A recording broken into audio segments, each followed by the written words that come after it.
Então, gente, tudo bem? Começando uma nova semana. Começou chuvosa, né?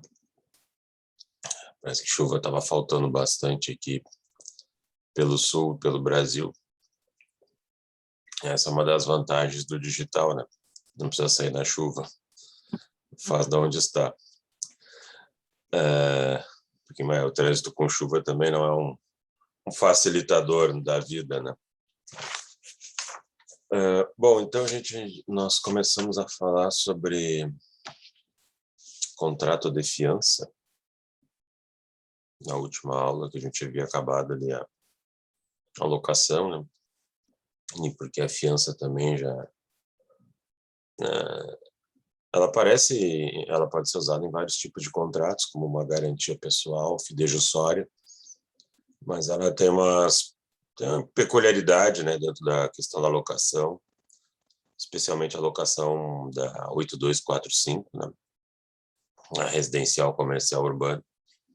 E atualmente o STF, depois nós vamos ver ali, STF e STJ, eles têm ali um padrão de oscilação muito grande em cima desse tema, que eu chego a pensar se realmente vale a pena determinadas causas chegarem lá para serem definidas como um elemento de contenção de feitos, né?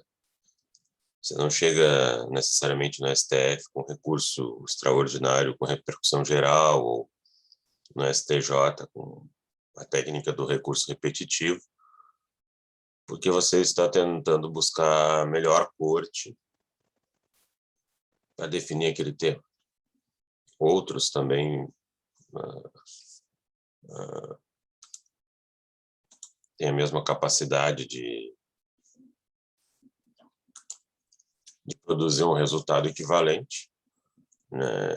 O que eu sempre digo é que não se pode admitir que STJ e STF queiram simplesmente botar uma pá de cal em cima de um determinado tema, julgando com a solução A ou B, sendo que não é um tema ainda amadurecido, né? Você não amadurece um tema para julgamento numa tacada só, em questão de meses, né? Ou de semanas ali, dizendo, a partir de agora vai ser assim. Então, acho que eles deveriam ser chamados realmente quando existe um amadurecimento melhor em cima dessa questão, com uma declinação já para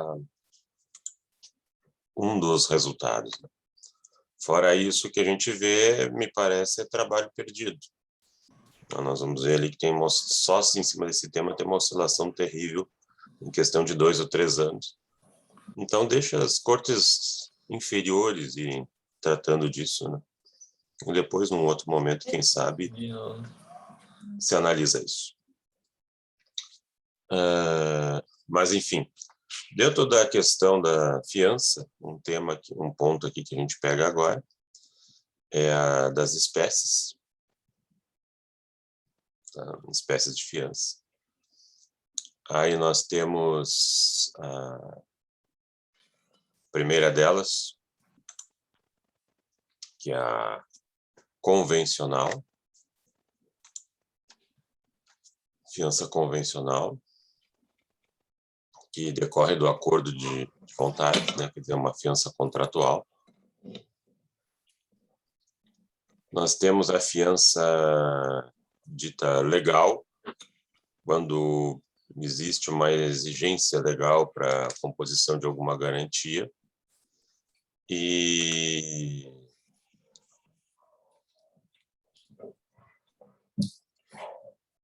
uma dessas garantias acaba sendo a fiança, por exemplo. Nós temos ali, por exemplo, um artigo que vocês já viram, que é o artigo 495 do Código Civil,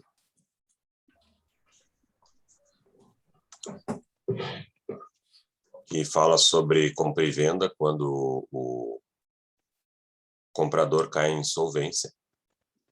E aí o vendedor, antes de entregar o produto negociado, ele suspende a entrega até que seja fornecida uma garantia. Não vai entregar um produto de uma compra e venda para um sujeito que está à beira da falência, porque você não tem nenhuma certeza que vai receber o pagamento, então você tranca essa entrega sem configurar um inadimplemento. Aí você pode talvez fazer o seguinte: não, eu te entrego, mas tu me dá uma garantia. E uma dessas garantias é o fiador. Por que que a gente diz que é uma fiança legal? Porque a fonte dela, o surgimento dela, vem de uma disposição da lei,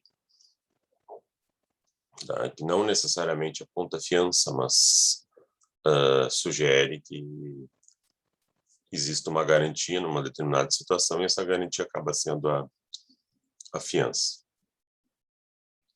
Nós temos também a questão da espécie fiança judicial, a pedido das partes ou o juiz, ele pede uma garantia acerca de um determinado fator, né? O sujeito ele quer lá uma liminar para, enfim, remover alguém do terreno dele, ou remover alguma estrutura que um outro construiu. Mas como você está ainda num juízo de liminar, você ainda não trabalha com a ideia que a gente chama de verdade real, né? Ou seja, aquela verdade absoluta, pelo menos, tida dentro do processo, né? A partir das provas produzidas. Você está num juízo liminar, então ainda não houve toda uma ampla defesa e contraditório, instrução probatória para mostrar realmente quem tem direito. Então, como ainda não houve esses fatores, pode ser que essa liminar seja revertida, né? Daqui a pouco ela é cassada e essa pessoa que teve que cumprir uma ordem via liminar sofreu prejuízos. E como é que ela vai satisfazer esses prejuízos? Ela vai ir atrás de quem ganhou a liminar. E daqui a pouco, se essa pessoa não tem patrimônio e tal, e não era uma liminar assim tão visível, né? O juiz queria conceder, mas não era uma coisa tão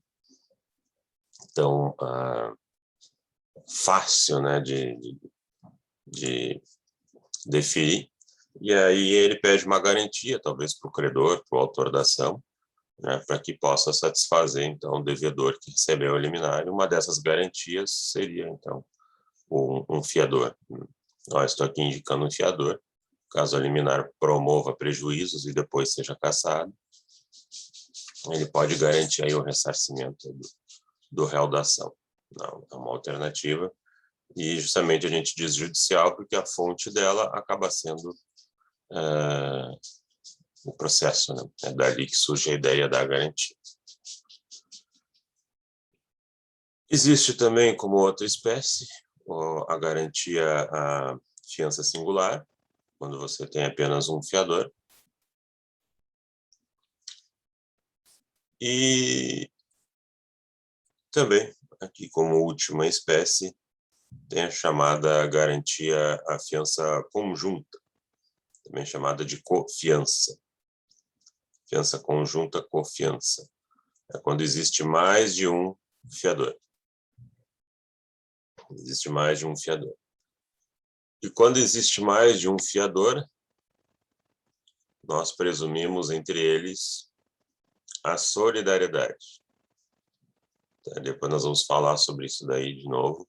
Mas quando existe mais de um fiador, se nada for dito ao contrário, esses presumem-se solidários com o devedor. Pode-se cobrar tudo de qualquer um deles. É possível pedir mais de um fiador, sim, dependendo do tamanho da dívida. Talvez você tenha dúvida se um possa dar conta ou não. Ok aqui? Para espécies. Um outro item aqui é natureza jurídica.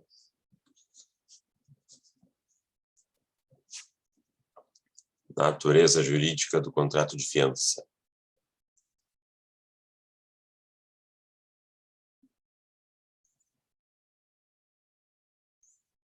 É um contrato acessório, primeiro item. é um contrato acessório. E como acessório, tem uma regra secular que diz que o acessório segue o principal.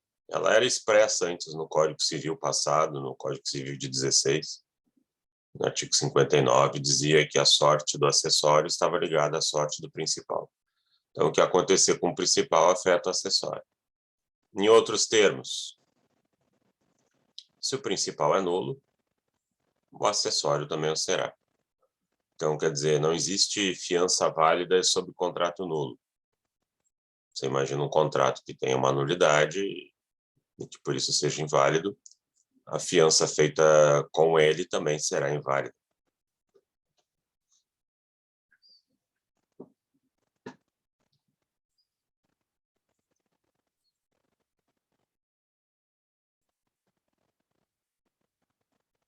Mas isso não afasta, por exemplo, um contrário, uma situação de legitimidade, né? Você faz um contrato com uma pessoa incapaz, mas tendo essa pessoa sido representada, né?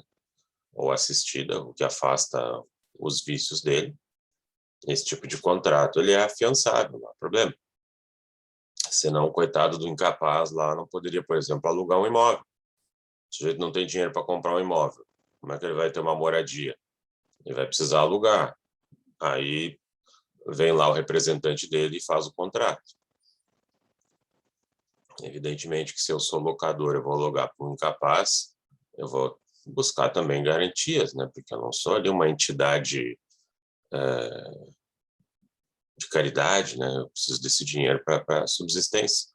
Aí eu vou pedir uma garantia. Então, quer dizer, um contrato feito com um incapaz, desde que legítimo, pode ter um fiador, não há problema nenhum.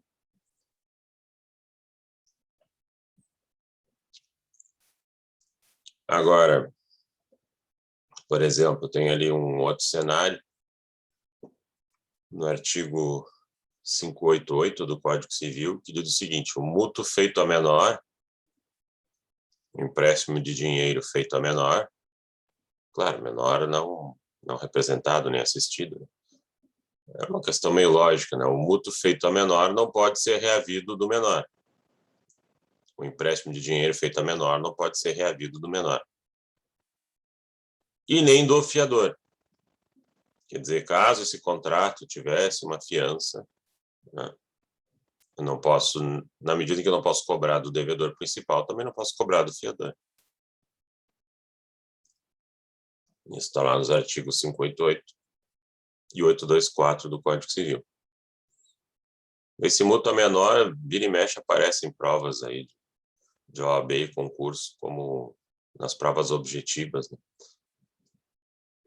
Seguido trazem essa questão à tona. Estou sempre repetindo ela.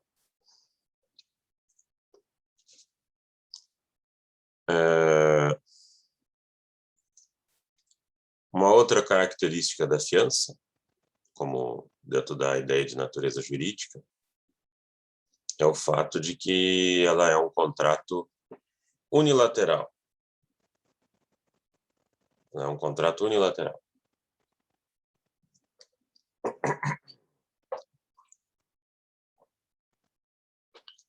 Porque ela só traz obrigações ao fiador.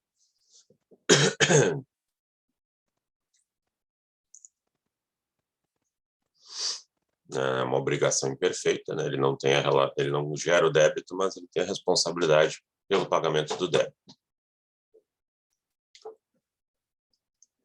E assim como unilateral, a fiança também é um contrato gratuito, né? Ninguém recebe para ser fiador.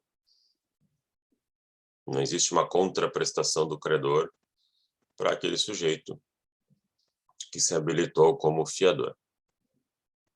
Então, quer dizer, por isso que eu digo, é um contrato que ou o sujeito faz por parentesco, ou faz por amizade, ou às vezes até por um interesse quase que direto, né? Tem lá uma empresa, uma limitada, às vezes até uma MEI que seja, aí você pega um empréstimo em nome da pessoa jurídica E aí quem acaba sendo fiador é o sócio, o próprio dono da MEI, né? Só que aí, claro, você tem um CNPJ e um CPF, mas, obviamente, aí você tem um interesse direto e um beneficiamento direto disso. Aí seria uma fiança com sentido, né, em termos de investimento, né? Você expõe seu patrimônio, porque com aquele dinheiro você vai reinvestir na sua empresa. Agora, tirando esse detalhe aí, o resto acaba ficando nessa esfera aí, parentesco, amor, amizade, enfim, né? Porque você não recebe para estar ali como fiador, né? Um outro item aqui, na natureza jurídica, é a característica formal da fiança. Ainda bem que existe a formalidade na fiança. Isso faz com que ela seja solene. Quer dizer, no mínimo tem que ser escrita. Então, quer dizer, não existe fiança verbal, nem presunção de fiança. Ah, mas ele disse que ia ser fiador, ele disse que já era fiador. Assinou? Não, então não tem nada. Fiança só por escrito. Ainda bem, né? Você não imagina alguém já saía nos imputando uma condição de fiador por presunção. Ainda bem que não existe isso. Já é um cenário muito restritivo, né? Bastante pesado em cima do fiador. E imagina ter que conviver com uma presunção disso daí, né? Seria um horror. Pode ser tanto por instrumento particular quanto público, né? Pode ser dentro do próprio contrato, né? Daqui a pouco tu tem lá um contrato de locação, tá? Assinou, locador, locatário, e lá no final tu dá uma esticada, né? E põe da fiança. Aí quem assina é o locador e o fiador, né? Então tu embute ele dentro do contrato principal, ou tu faz em separado, né? Faz um contrato só em separado da fiança, botando ali algumas, né? Se quiser botar algumas outras características, né? Naquele caso em concreto, ok? Não há problema. Mas que seja escrito, tá? Sem ser escrito não tem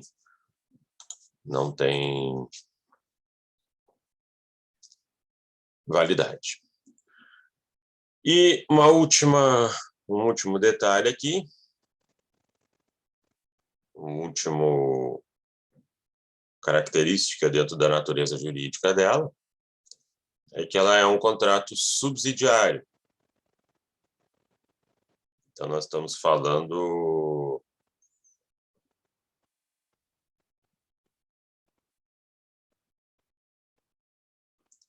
de uma regra. Subsidiariedade é uma regra na fiança, mas isto pode ser afastado. Depois a gente vai ver. Essa subsidiariedade, ela não é a mesma coisa que solidariedade. Senão eu utilizaria a mesma expressão. Se eu dissesse que toda fiança é solidária, na medida em que o devedor está devendo, o credor, locador, por exemplo, né, pegando a locação, iria direto cobrar do fiador, porque na solidariedade tu cobra tudo de qualquer devedor, né? E a ideia é barrar um pouco essa solidariedade, né? Porque ela é muito agressiva, né? Daqui a pouco tu tá ali no teu cantinho e recebe uma citação para pagar toda uma dívida de outro. Então, pela regra da subsidiariedade, que aparece lá no artigo 827 do Código Civil, você tem, de regra, né, de lei, o que a gente chama de benefício de ordem.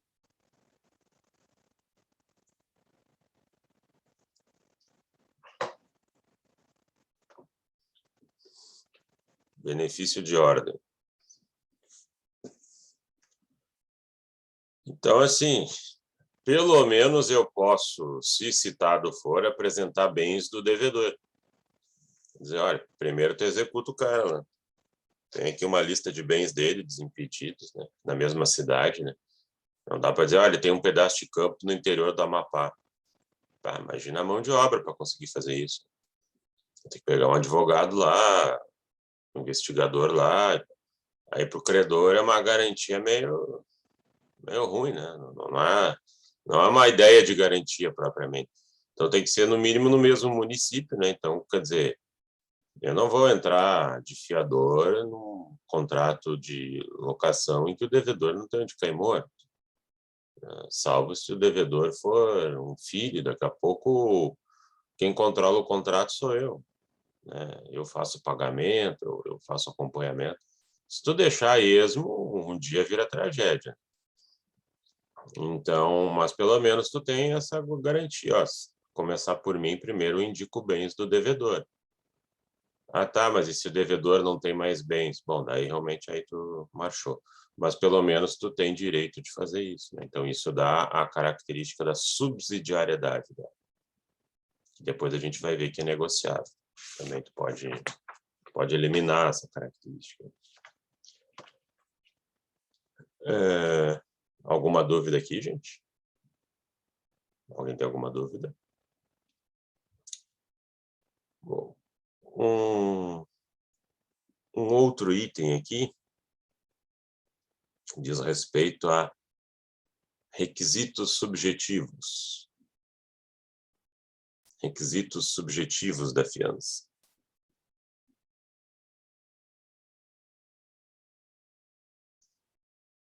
Como a fiança é um contrato muito comprometedor do ponto de vista patrimonial do fiador, existem cenários de impedimentos, né? Botaria esse um primeiro item, requisito subjetivo. Impedimentos. Então, tem pessoas que, por conta da sua lei própria, né, da sua função, elas são impedidas de serem fiadores, porque entende que o fato de ser fiador pode comprometer a qualidade também do serviço que elas realizam, né? Então, eu sei que agente fiscal não pode ser fiador, leiloeiro não pode ser fiador, mas aí depende da lei de cada um.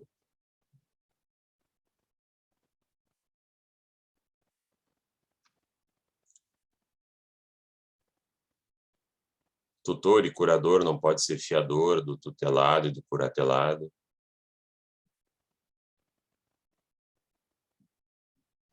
Então, dependendo da posição que a pessoa ocupa, tem impedimentos legais que dizem que ele não pode ser fiador.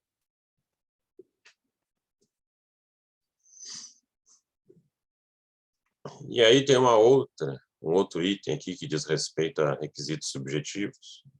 Esse aqui é o mais interessante, que fala sobre cônjuges e a fiança. Cônjuges e a fiança.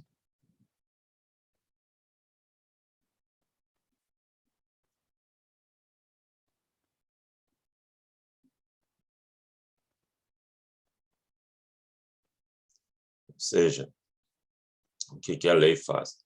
Em se tratando de cônjuges, casamento, né, a validade da fiança, ela depende do quê? Da chamada outorga uxória ou marital. Outorga uxória ou marital. Quer dizer, de tão comprometedor do ponto de vista patrimonial que é a fiança, há que se buscar, então, o consentimento do outro cônjuge, mesmo que o fiador seja só um. Quer dizer, se ambos integrantes do casal são fiadores, aí tudo bem, né? Agora, o problema é quando um integrante de um casal é fiador, como é que fica a situação do outro, né? Então, uma primeira ideia, a primeira ideia que aparece ali no artigo, deixa eu botar aqui, 1647, 1647, 3,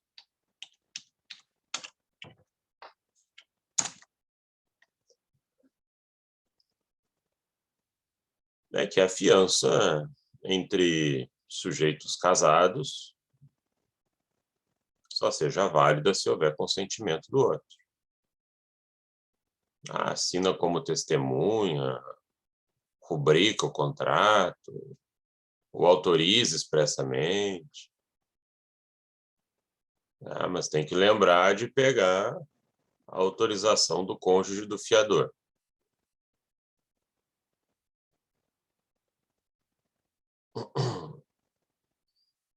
E aí a pergunta é, e se não pegar?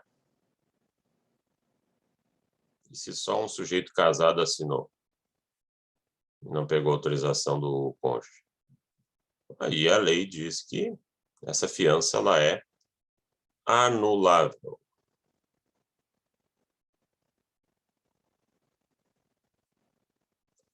Bom, então, é entendido assim como sendo um vício, mas também não é um vício tão intenso, né? Porque aí seria nulidade. Né? Se ela é anulável, ela não vai ser decretada de ofício.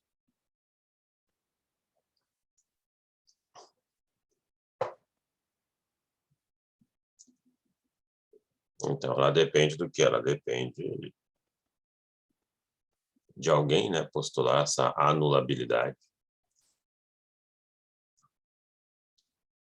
Assim, tudo que é anulável sofre de decadência,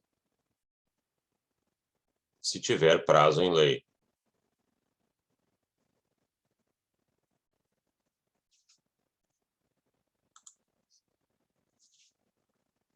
E aqui é o caso.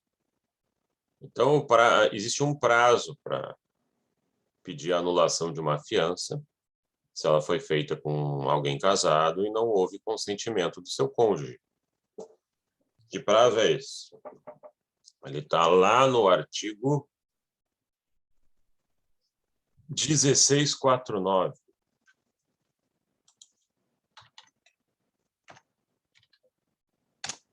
No artigo 1649.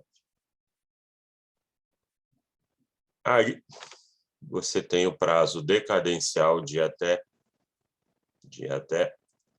2 anos. 2 anos para anular esse contrato de fiança. E no caso, eu estou falando de nulidade da fiança, não estou falando de nulidade do contrato principal, né? Porque o que acontece com o acessório não afeta o principal, de regra, né?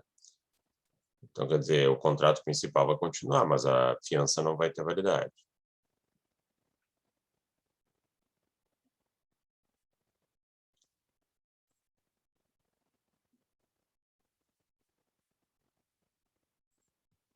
Então, existe um prazo de 2 anos para anular o principal, que começa a correr quando? Após o término da sociedade conjugal. Quer dizer, isso faz com que o cônjuge não precise pedir anulação desse contrato enquanto está casado com o outro. Porque ele entende que, bom, eu não dei consentimento, mas, sei lá, está no pacote da relação a dois. Professor, Pode perguntar. esse prazo decadencial é para o contrato da fiança ou para o contrato principal? Não, é da fiança. Ah, tá. O principal vai continuar. O que vai acontecer é que o principal vai estar sem a garantia da fiança, né? Depois, como é que eles vão fazer, eu não sei. Mas a fiança é que não teria eficácia. Aí teria que substituir a fiança para continuar a valer o principal?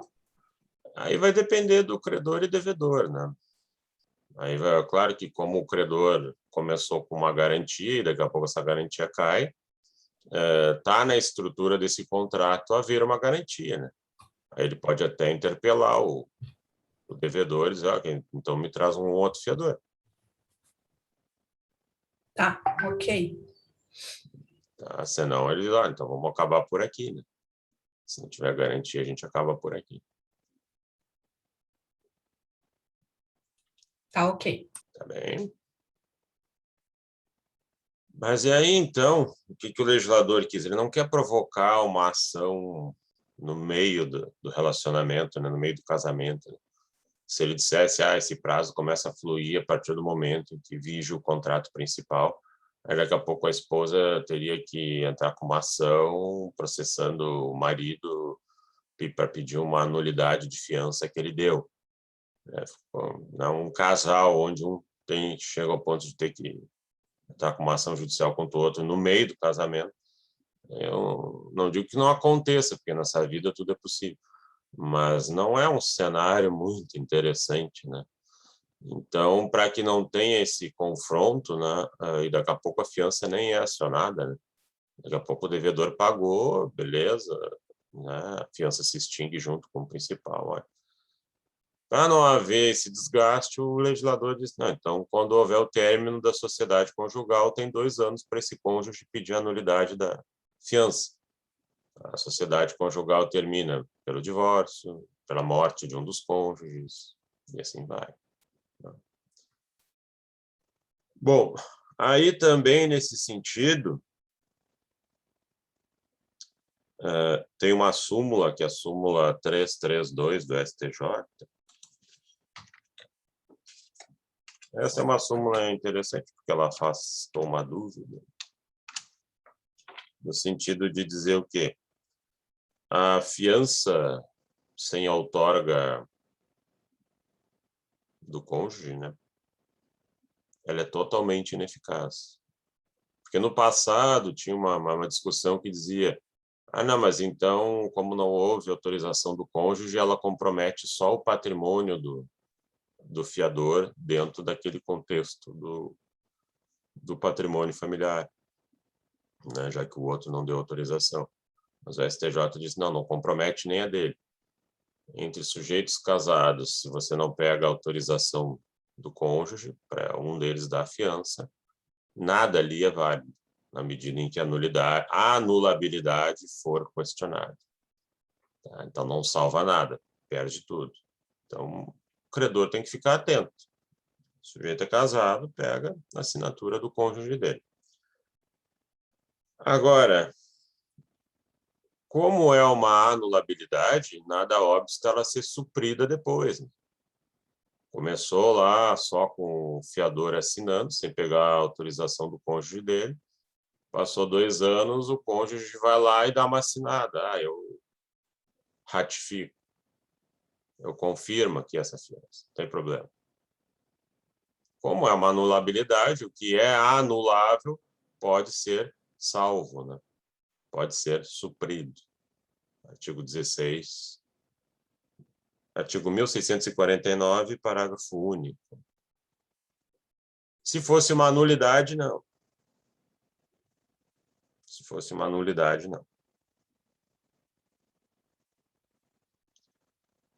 Aí alguém vai perguntar, tá, mas sempre tem que ter o consentimento? Não tem alguma situação aqui que não precise haver o consentimento? Tem uma situação em que ele é dispensável, assim, quando o regime de bens é o da separação total. Porque aí cada cônjuge com seus problemas ou seus bens. Ninguém vai perder ou vai ganhar porque o outro está fazendo coisa com o seu patrimônio. Então, artigo 1647, se o regime é o da separação absoluta, né, de bens, aí não precisa pegar o consentimento do cônjuge e do fiador.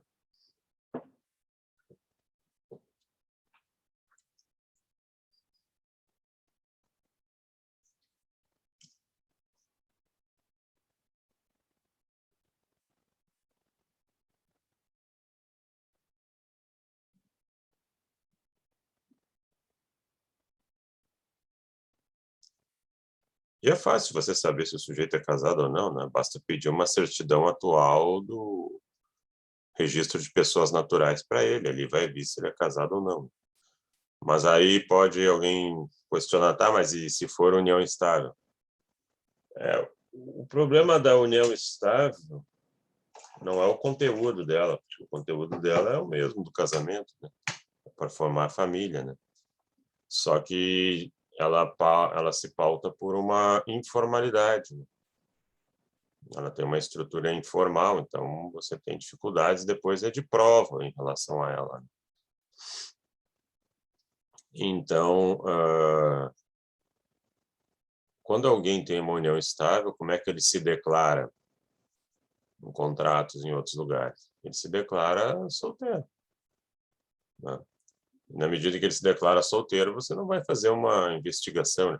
E mesmo que ele tenha um contrato de união estável num tabelionato, aquilo ali é só conhecido entre ele e a outra parte. O tabelionato não gera publicidade. Publicidade é gerada pelo registro. E se alguém com união estável faz uma fiança e não pegou o consentimento do outro cônjuge, ela não é inválida, mas ela só atinge a ameação desse fiador, né? Ela não compromete todo o patrimônio familiar. É só a parte dele no patrimônio familiar que é comprometida com a fiança. Se ele só tem união estável, né, e aí o credor não tinha como saber que ele tinha companheira e não tinha como saber quem era e buscar essa pessoa. Então, só compromete a parte do nosso fiador dentro da união estável.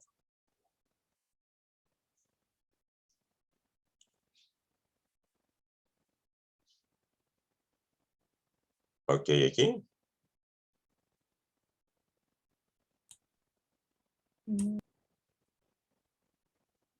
Bom, um outro ponto aqui. Um outro ponto aqui diz respeito a extinção de fiança. Extinção de fiança.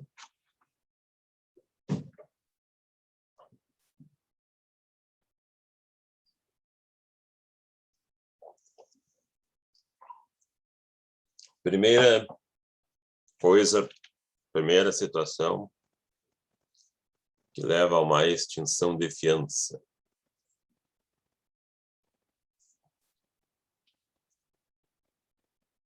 Morte do fiador. Isso não quer dizer que vale a pena matar o fiador. Morte do fiador é uma forma de extinção de fiança. Mas aí liberou ele geral? Vou até dizer que se liberasse ia ter gente querendo matar ele, mas não é bem assim. Tá? Existe uma regra do direito sucessório que, né, acaba tendo interesse aí para várias outras áreas, que é o artigo 1792. 1792. Que combina também com o artigo 836 do Código Civil. O 1792 combina com o 836 do Código Civil. E traz uma expressão: forças da herança. Forças da herança. Ninguém herda dívida, né? Ninguém tem que pagar pelas dívidas de um pai ou de uma mãe. O que pode acontecer é que você não herde nada, porque tinha credores desse falecido e os credores consumiram o patrimônio que ele deixaria para os herdeiros. Mas e ficou coisas impagas. Bom, o problema é do credor. Eu não posso avançar no patrimônio do herdeiro para tirar ainda dele. Eu posso tirar dele o que ele ganhou de herança, porque tinham credores do falecido que tinham que ser ressarcidos. Então, o que acontece? Em termos de morte do fiador, primeiro detalhe: a dívida do fiador vai ter as forças da herança. Não compromete o patrimônio dos herdeiros, mas sim o que era patrimônio do fiador. Primeira ideia. Segunda ideia: qual é o efeito da morte do fiador? Até o dia que ele estava vivo, o que era dívida em aberto, ele poderia ser cobrado. A partir do momento em que ele morreu, se essa dívida continua aumentando, porque o devedor não está pagando nada, o que está sendo acrescido após a morte dele não atinge o patrimônio desse fiador falecido. Então, digamos assim, o sujeito era fiador, passou um ano de contrato, o contrato tinha 5 anos, passou um ano de contrato e esse um ano foi adimplido. Não tinha débito nenhum, estava indo tudo bem. E ele morre em um ano, o que acontece? Além de ele ter falecido, o restante não vai mais recair sobre o patrimônio deixado por ele, sobre o espólio dele. Então, ele só responderia por algo que se somou em aberto até o dia da morte dele. O que vem depois, ocorre uma liberação. Mas e aí o credor perdeu um fiador, então, o fiador morreu, e tem mais 4 anos ainda de contrato, como é que faz? Bom, aí tu avisa o devedor, né, dizendo, olha, a garantia morreu, né, o fiador morreu, então tu me traz outro. Se tu não me trouxer outro, a gente acaba por aqui, né? Aí eu vou extinguir o contrato, eu vou cobrar ele, enfim, ou vamos parar por aqui. Quer dizer, a morte do fiador não extingue as obrigações futuras do devedor. Ele continua devendo. O que fica só é aquilo que era em aberto até o dia da morte do fiador, que poderia ser cobrado dele, né? No caso agora do espólio, porque ele faleceu. Até aqui, tudo bem? Consegue entender? Tudo ok? E se ele não avisar, professor? Quem não avisar? O inquilino? Se ele não avisar que o fiador dele morreu? Aí é uma questão do credor ficar atento, né? Senão ele vai levando o contrato, quando for ver o sujeito lá faleceu, né? E então ele tinha que ficar atento aí na pessoa desse fiador, hein? Quanto mais alta a dívida, mais forte tem que ser o teu poder de fiscalização, né? Até porque pode acontecer o seguinte, né? Daqui a pouco o fiador não morreu, né? Mas e quem disse que o sujeito não entra em superendividamento depois, ou entra em falência, né? O nome vai lá para a SPC e para o Serasa, e quando tu vai cobrar dele, tu vê um sujeito que não tem patrimônio nenhum. Então, se tu não monitorar a vida do fiador, é uma garantia meio limitada, assim, a menos que tu pegue um fiador muito rico, cujas possibilidades de quebrar sejam mais remotas, né?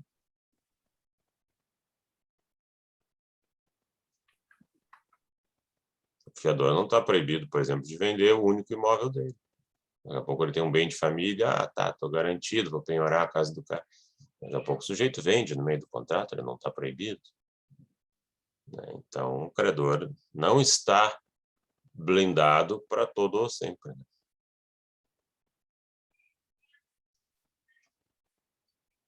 Ok?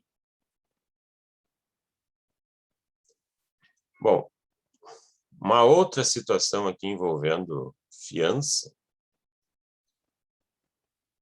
é a concessão de moratória pelo credor.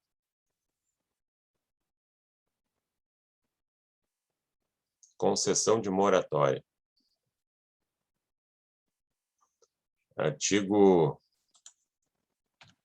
838, inciso 1.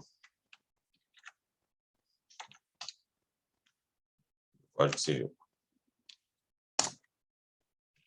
O que é moratória? Moratória é dilação de prazo.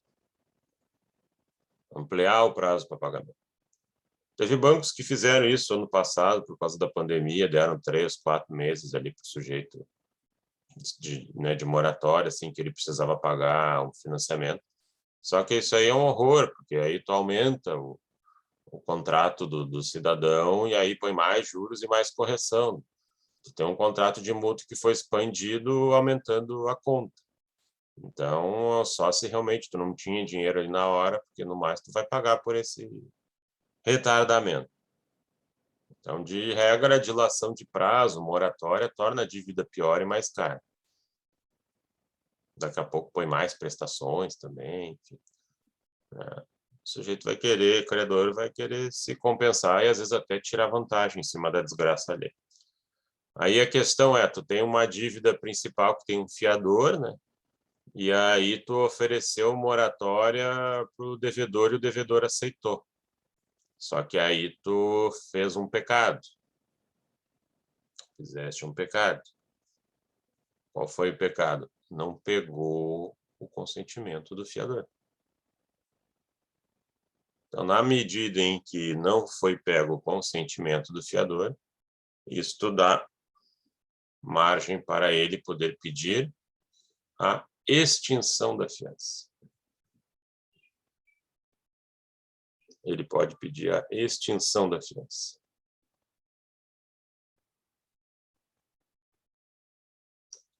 E se ele pedir a extinção, o que acontece? Até o dia antes dessa dilação, que havia de dívida em aberto, ele pode ser demandado. Mas o que veio depois, aí já não mais.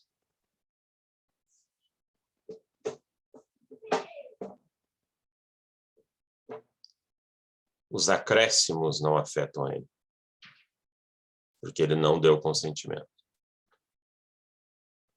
Então, não pode mais cobrar desse sujeito esse posterior. Tem até uma súmula do STJ, que é a súmula 214, que diz o quê? O fiador não responde pelas obrigações de aditamento ao qual não anuiu. O fiador não responde pelas obrigações de aditamento ao qual não anuiu.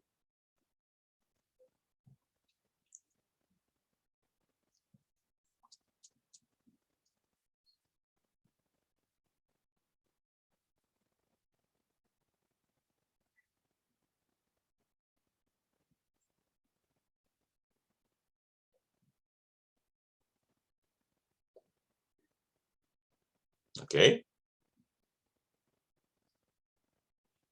Tem uma outra parecida aí com essa. Podemos botar como item 3. Que é o caso da novação. Artigo 366 do Código Civil.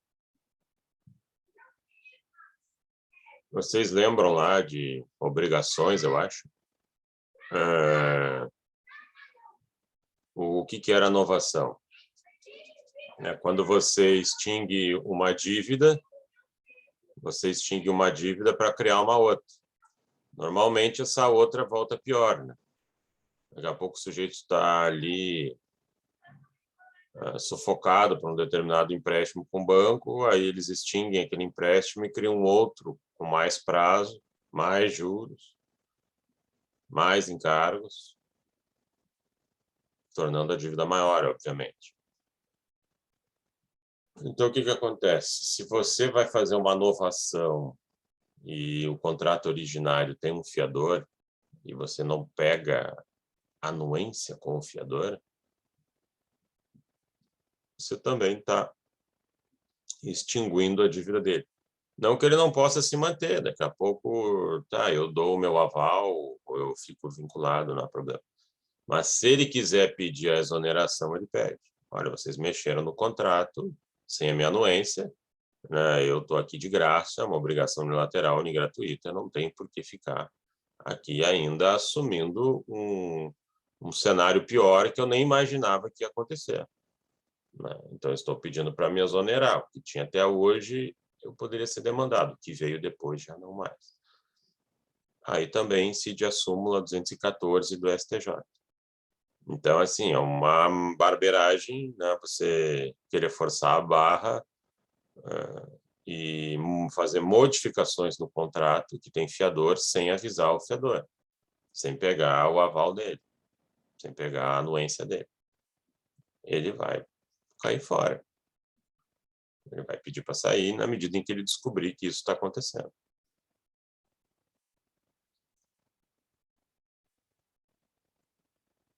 Ok aqui? Tudo certo, professor? Perfeito. Existe ainda mais dois fatores aqui dentro da extinção da fiança. Agora seria um quarto, né? Esse quarto está na 838, inciso 2.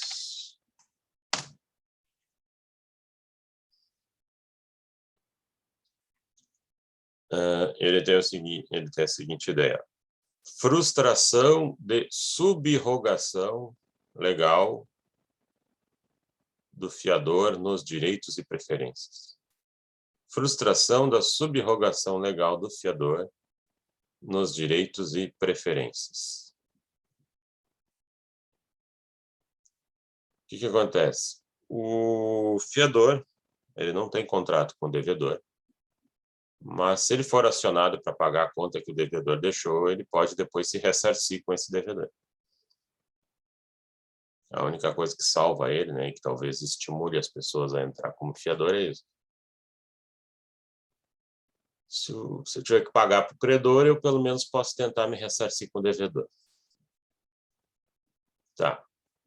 Mas aí o que acontece? Quando eu falo em frustração da subrrogação legal, seriam situações em que o credor originário dificulta o ressarcimento pelo fiador.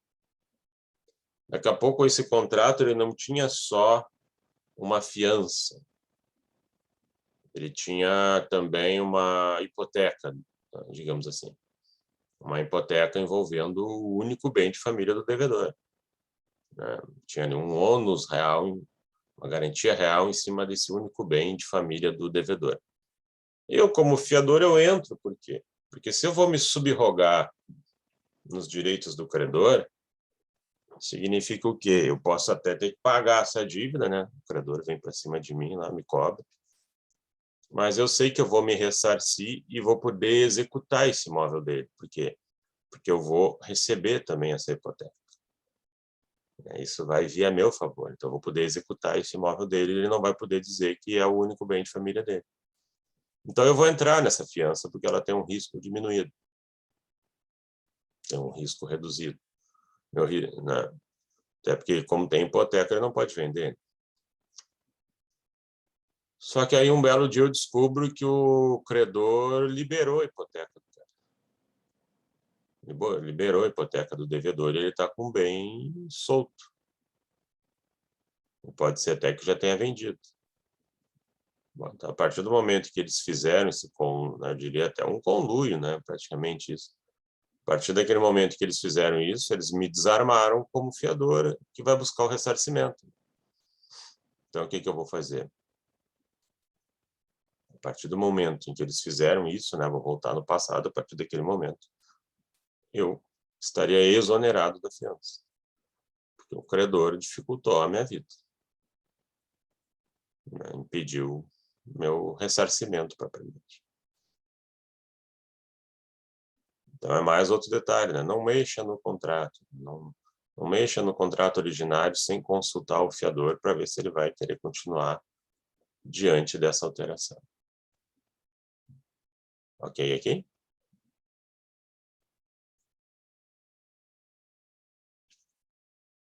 Um outro item.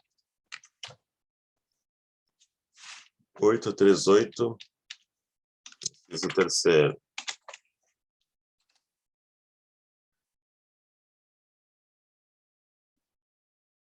Outra forma de liberar o fiador também é a aceitação de dação em pagamento pelo credor. O devedor devia dinheiro.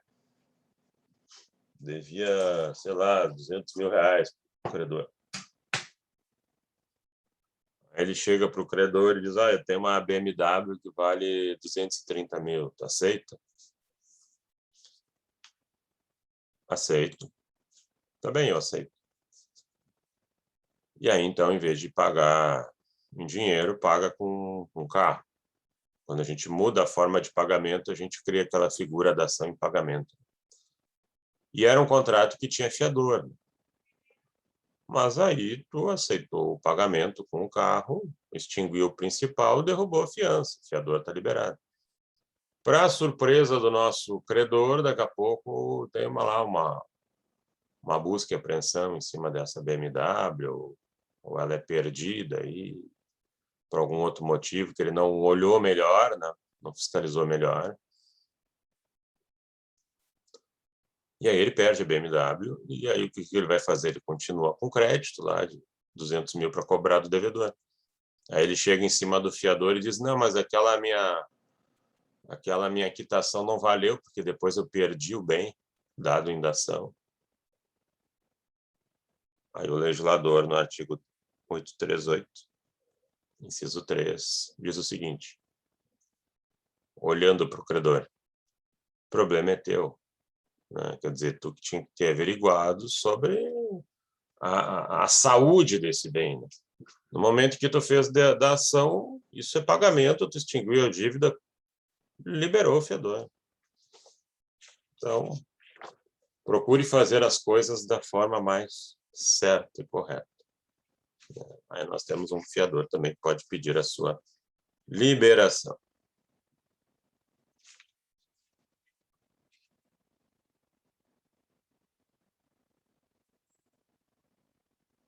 E tem mais um item ainda. Artigo 839.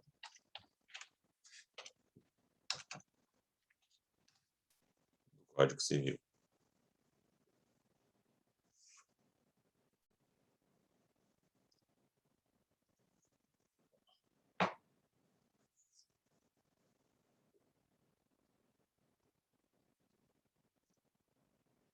Retardamento da execução pelo credor. Ou retardamento da execução do devedor. Acho que fica até melhor. Retardamento da execução do devedor principal.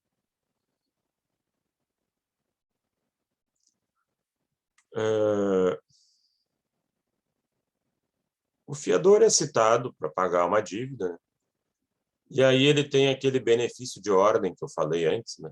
Porque a fiança tem aquela regra da subsidiariedade. Está na lei isso. Então, o fiador tem um benefício de ordem, isso faz com que o fiador possa indicar bens penhoráveis do devedor no mesmo município. Né? Olha, você está me cobrando aqui 200 mil reais, tem aqui uma conta no banco, aqui, peguei esse extrato hoje, né? Ou já tinha informação, tem 300 mil ali naquela conta, ele mesmo tinha me passado isso. Tem um imóvel dele aqui, tem outro imóvel ali, tem um carro ali. Então, tu indica todo esse patrimônio do devedor para o credor. Patrimônio esse que quitaria a dívida e até sobra. E o credor não faz nada, deixa o tempo passar, 1, 2, 3, 4, 5 meses. Claro, no meio disso aí, o devedor já eliminou tudo. Né? Sai a vender, enfim, etc. Às vezes não é nem por fraude mesmo, que ele está com dívidas, ele sai vendendo. E o credor podia ter já penhorado um deles, não penhorou. Aí o credor vem para cima de mim, mas ele já vendeu tudo. Artigo 839 do Código Civil. Azar é o teu. Na época que eu indiquei, eles eram livres e desimpedidos. Então, ali eu me exonerei. Se tu não foi atrás, deixou o tempo passar, o direito não socorre quem dorme, assim diziam os romanos. Sei lá, continua tentando cobrar dele, sei lá como, mas eu, como fiador, estou liberado.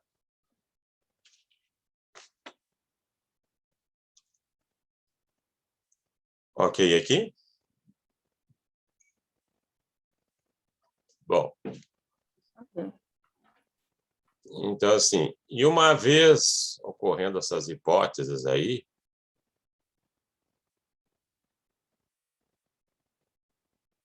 ou o credor me libera amigavelmente, né?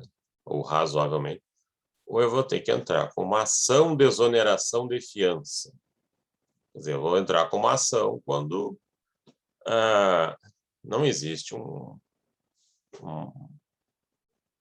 não digo nem acordo, mas não existe uma razoabilidade, né, de reconhecer o direito do fiador. Então, a ação de exoneração de fiança eu vou usar quando?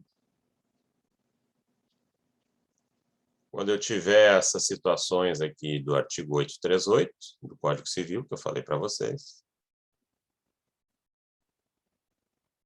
Quando eu tiver a questão lá do 839 ou do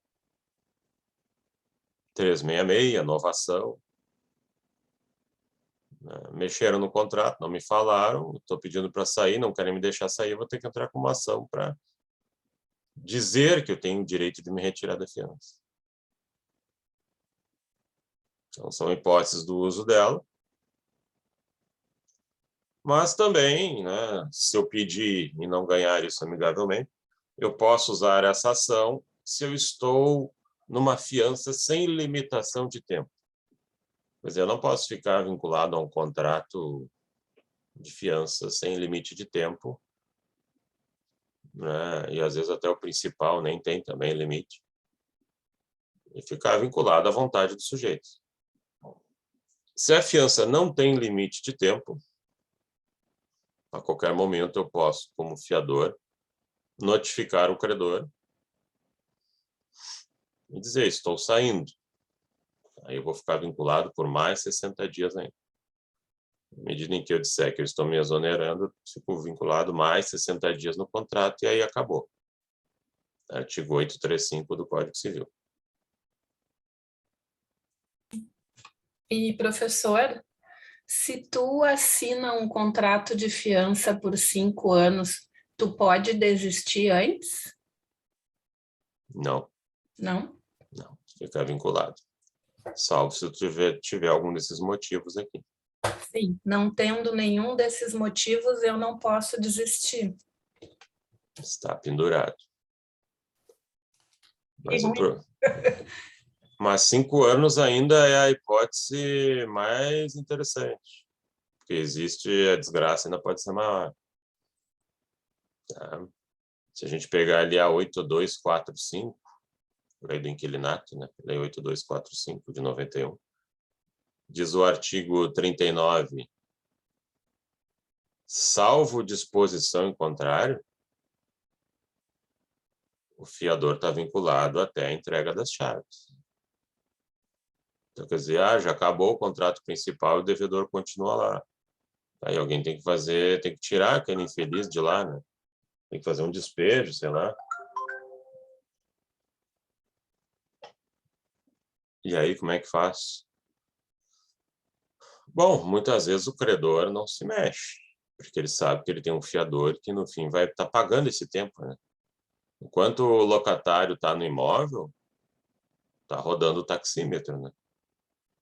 E eu já tive uma situação de ter que entrar com uma ação pelo fiador para despejar o devedor. E foi uma situação bem ruim, porque o sujeito não ia sair da casa e só complicava. Quando tu começa a ter dificuldade de citar alguém, principalmente o devedor, tu já vê que o sujeito está fugindo. E quanto mais o tempo passava, mais se estendia o prazo da locação e mais os encargos do fiador, né? Então, justamente a lei permite que o próprio fiador retire o inquilino da casa, porque de regra, né, quando te dão um contrato ali para assinar, tu fica vinculado até a devolução delas, né? Se tu conseguir fazer um outro tipo de negociação, beleza, mas o credor quer tudo, né? E aí ele vai te pegar lá para até a devolução das chaves. E aí, meu Deus, é uma tristeza, mas são os riscos da vida, né? Os riscos dos negócios, né? Então, a tragédia pode ser um pouco maior do que até um prazo determinado. Por isso que eu digo, quer dar fiança, ok, mas você está entrando aí já no rol MacGyver, né? Profissão perigo, né?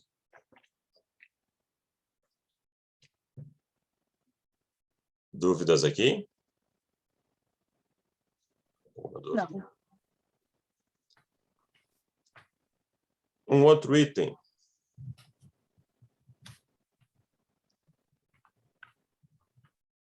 Características e peculiaridades da fiança. Características e peculiaridades da fiança.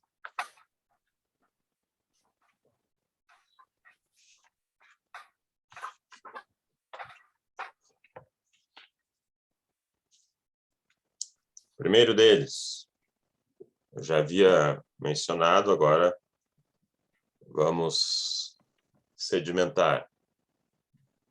Benefício de ordem. Benefícios de ordem. Ou de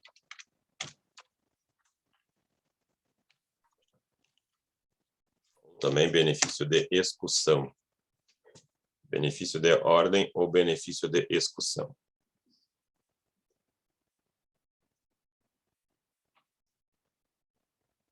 É a regra. Quando nós temos uma fiança, ali, ó, é a regra, artigo 827 do Código Civil. Quando nós temos uma fiança simples, quer dizer, tem um devedor e um fiador. É a regra. E essa regra faz com que o fiador seja subsidiário.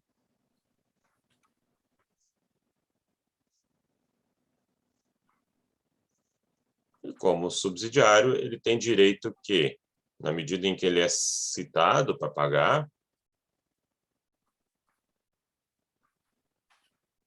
ele pode indicar bens desimpedidos do devedor. Bens no mesmo município, né? Ele indica esses bens para o credor começar executando primeiro esses bens. Ah, bom, mas então ele está liberado, está blindado, o fiador, com esse benefício de ordem? Não. Não está. Por quê? Artigo 828. Está tudo na lei, né? É só tirar aquela foto mental da lei. Ele não vai poder usar o benefício de ordem se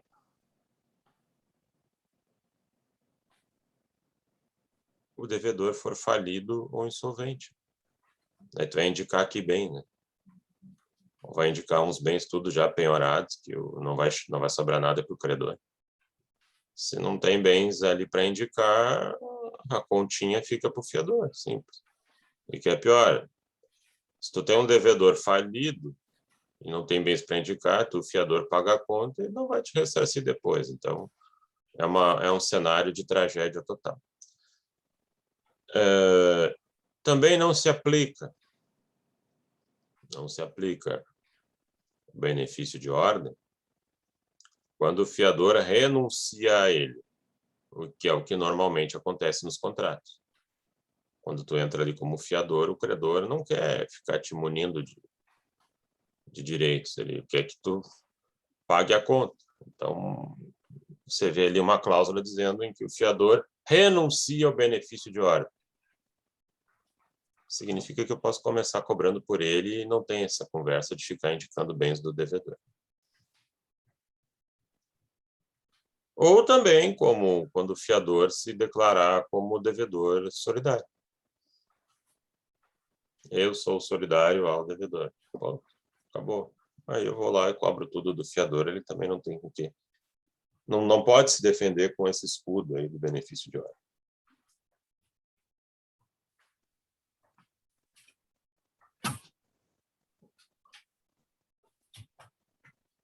Ok aqui? Bom, e tem um outro benefício aqui. Tem um outro benefício aqui. Tem o benefício de divisão.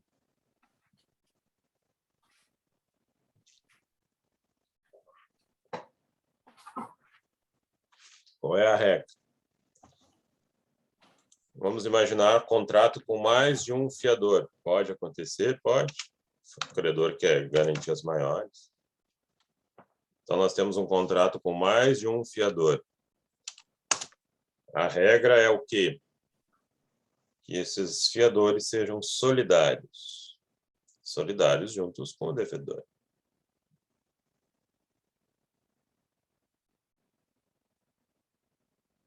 Eles dão margem ao que a gente chama de cofiança. Tem mais de um fiador. Se ninguém mexer no contrato, presente está o benefício de ordem. Pode abrir mão do benefício de ordem? Pode. Tendo mais de um fiador, se ninguém mexer no contrato, os fiadores são solidários. Posso afastar essa solidariedade dos fiadores? Lembrem que eu estou sempre falando no plural, né? Posso. Benefício de ordem automático. E agora eu estou falando aqui do benefício de divisão, que não é automático. Artigo 830 do Código Civil. Então vamos lá. Eu tenho mais de um fiador. A regra diz que eles são solidários para com o devedor. Qualquer um deles pode ser acionado para pagar por inteiro a dívida. Mas aí, por negociação, a gente cria um benefício de divisão, que não tem nada a ver com o outro lá. Aqui, para devedor solidário, benefício de divisão. E o que faz o benefício de divisão? Afasta a solidariedade dos fiadores. Fiadores deixam de ser solidários. E aí, o que acontece?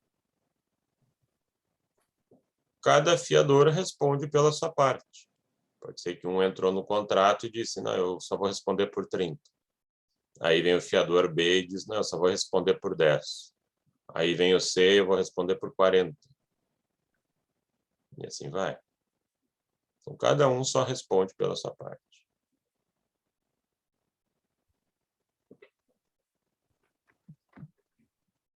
Benefício de divisão.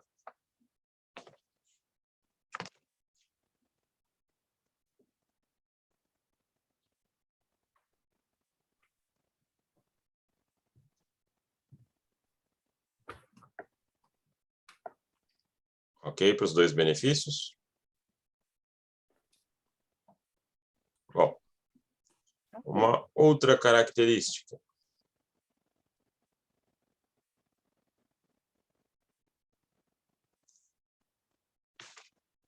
Fiança não admite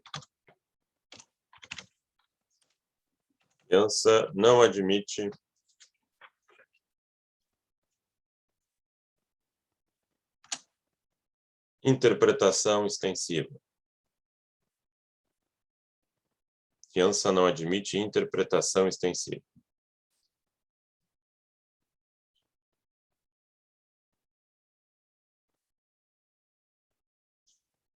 Ela é um contrato restritivo. Ela é um contrato benéfico, inclusive. E tudo que é contrato benéfico, a gente interpreta de forma restritiva, né? Porque só existe encargo de uma das partes, não há contraprestação.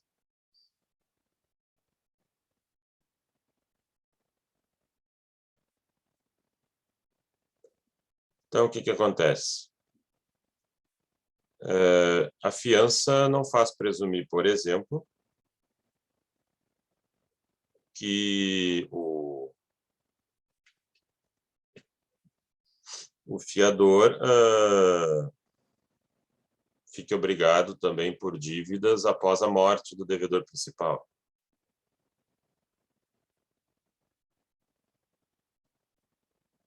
Ou que o fiador fique, vamos interpretar extensivamente, que o fiador está vinculado ao contrato, mesmo diante de modificações sem anuência do fiador.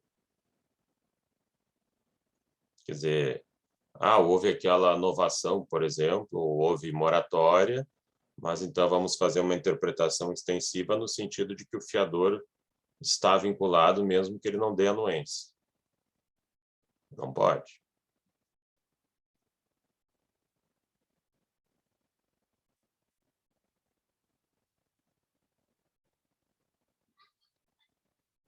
A fiança, diz ali o artigo 823 do Código Civil, ela só vale até o limite da obrigação afiançada. Eu não posso incluir também... presumo que ele assumiu também danos morais.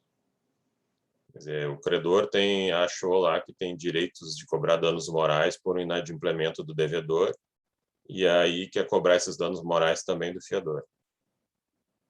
Não se admite essa interpretação extensiva, artigo 823 do Código Civil.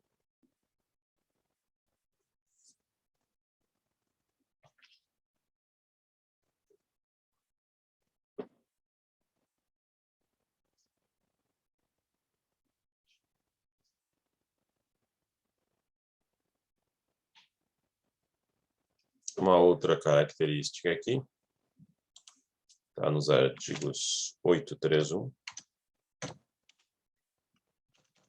do Código Civil, 831 e 832, saiu no 831. 831, 832. Subrogação legal do fiador. Não precisa ter um termo contratual dizendo isso. Na medida em que o fiador paga a dívida do devedor, do afiançado, ele tem direito de se ressarcir com esse afiançado, com as mesmas prerrogativas que o credor tinha. Se ele tinha algum crédito privilegiado, alguma outra garantia, o fiador incorpora esses privilégios. Ele se subroga nos direitos do credor. Ele paga a dívida para o credor e se subroga nos direitos do credor para poder cobrar o devedor. Subrogação legal do fiador não precisa estar escrita no contrato, é no automático.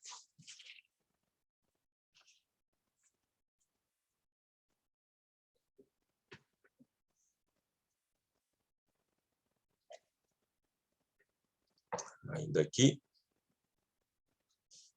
uma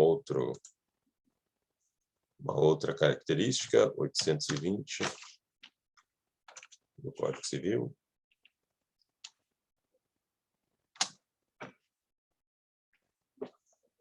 Fiança pode ser fornecida sem o consentimento do devedor. Fiança pode ser fornecida sem o consentimento do devedor. Mas daqui a pouco o devedor vem reclamar, mas tu botou uma garantia aqui que é uma fiança. Sim, mas a garantia me interessa a mim, que sou credor. É o contrato de fiança entre credor e fiador.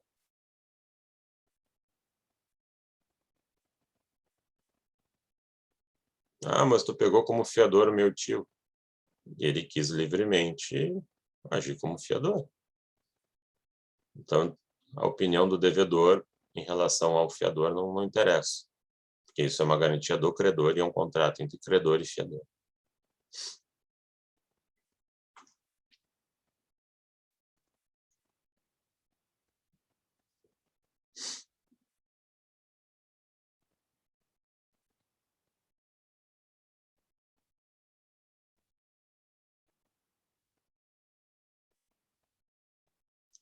Outra aqui diz respeito a outra característica. Essa aqui está no 825 do Código Civil. Recusa de fiador. Eu, como credor, não sou obrigado a aceitar qualquer fiador. A primeira coisa que eu vou fazer é pesquisar no Serasa e no SPC como é que está a vida financeira dele. Se for o caso, até declaração de renda vou pedir. Eu não preciso entrar num contrato para tomar prejuízo. E aí eu vou exigir o quê? Claro que não é a negar por negar, né? Um juízo subjetivo, não quero esse, não quero aquele, porque eu não gostei da cara. Tem que ser uma pessoa idônea, com bens suficientes, no mesmo município. Bens suficientes que tem ali vazão ao pagamento da dívida. Não adianta eu pegar um fiador com bens inferiores ao tamanho da dívida. Então, se eu trouxer esses detalhes aí, qualquer resistência da parte do credor é abuso de direito.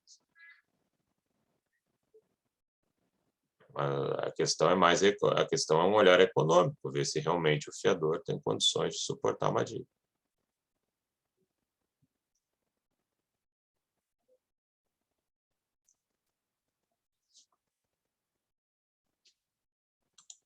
E mais um outro aqui,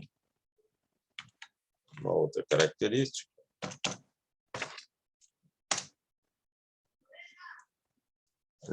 Diz respeito à substituição de fiador.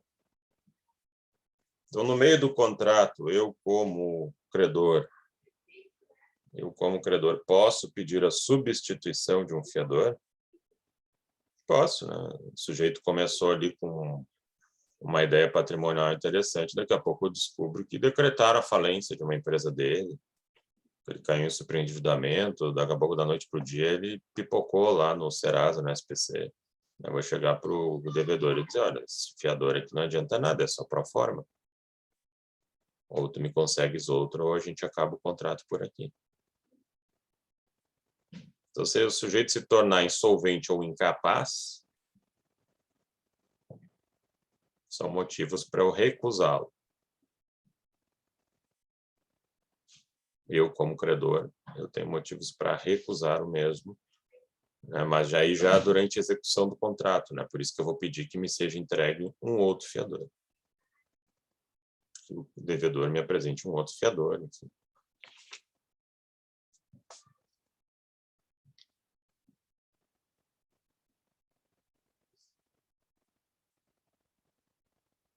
Pergunto, dúvidas aqui, gente?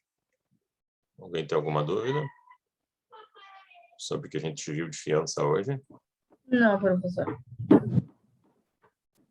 Então, tá bem.